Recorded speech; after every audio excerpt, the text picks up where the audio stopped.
গত কয়েকদিন ধরে এই সোশ্যাল মিডিয়ায় দেখছি বাংলাদেশের মিসাইল নিয়ে খুব আলোচনা হচ্ছে।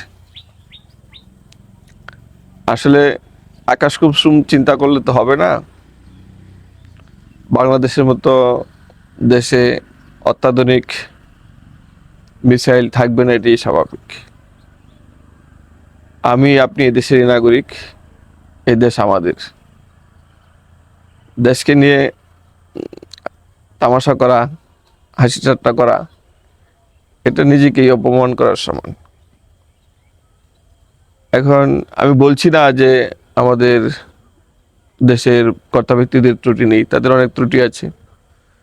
আমাদের যেসব রাজনৈতিক দল ক্ষমতায় এসেছে বারবার, বা রাষ্ট্র পরিচালনা করেছে ইতিমধ্যে স্বাধীনতার পর থেকে, তাদের দূরদর্শী চিন্তার অনেক অভাব ছিল, কিছুটা বাস্তবতা, কিছুটা তাদের অবহেলা। সবচেয়ে বড় সমস্যা হচ্ছে দুর্নীতি। দুর্নীতির কারণে আমাদের দেশ অর্থনৈতিকভাবে ততটা সমৃদ্ধ হয়নি যতটা হওয়া উচিত ছিল বা হওয়ার সুযোগ ছিল। কিন্তু নাগরিক হিসেবে আমাদেরও কি দায় নেই কোনো? আমাদেরও কিন্তু দায় রয়েছে নাগরিক হিসেবে।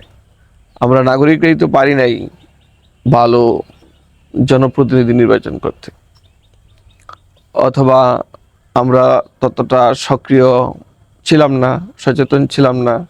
আমরাই তো ওই রাষ্ট্রের বিভিন্ন কাজে, মানে আমলাতান্ত্রিক বলেন, পড়াশোনা করে সরকারি বিভিন্ন কর্মকর্তা কর্মচারী হয়েছি।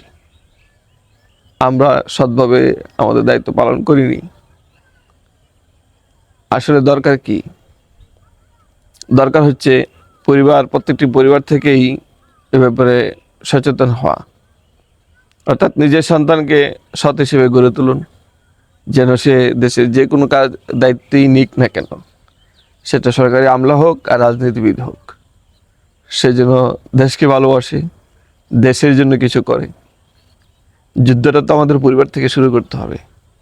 শুরুটা আমাদের পরিবার থেকেই শুরু করতে হবে।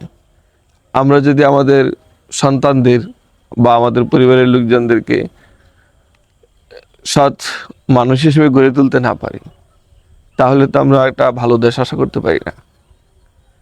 আমরাই ব্যর্থ, আমাদের পরিবার ব্যর্থ, তারা তাদের সন্তানদেরকে ভালো মানুষ বানাতে পারেনি। কাজেই সে রাজনীতি করেছে কিংবা সরকারি আমলা হয়েছে, সে তার নিজের স্বার্থটাকে বড় করে দেখেছে, দেশের জন্য কিছু করেনি।